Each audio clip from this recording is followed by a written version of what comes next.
تفتكر إيه ممكن يحصل لو حاولت تعمل مقلب في حماتك؟ لكن اللي بيخضك يطلع جارتي.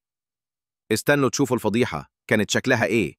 أنا جوزي دمه خفيف قوي، والهزار عنده أهم من الأكل والشرب، وكمان علاقته بماما زي الفل، دايما بيهزر معاها وبيحب يضحكها. من يومين كده ماما كلمتني وقالت لي إنها جاية تقعد معانا كام يوم. جوزي بقى شطان في دماغه وقال لي: إيه رأيك أول ما تيجي نفتح له وإنتي تفتحي الباب وأنا أستخبى ورا الباب لابس وش مرعب كده، نرعبها شوية ونضحك. قلت له حاضر، وفعلا لما الباب خبط قال لي: يلا روحي افتحي. رحت زي الهبلة وأنا مفكرة إنها ماما. فتحت الباب وأنا متحمسة، لقيت اللي واقفة جارتي اللي ساكنة تحتنا. صوتت صرخة تخرج الروح، ومدت إيدها وراحت لطشت جوزي على وشه بالقلم وقالت له: إيه قلة الأدب دي يا باشمهندس؟ دي حركات عيال. وسابتنا ونزلت شقتها وأنا متجمدة مكاني من الصدمة. وبعدين ما قدرتش أمسك نفسي، قعدت أضحك لحد ما دموعي نزلت.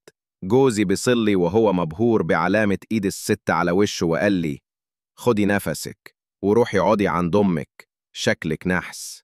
ومن ساعتها وأنا قاعدة عند ماما مش قادرة أكلمه، وكل ما افتكر المنظر أضحك تاني من غير ما أقصد.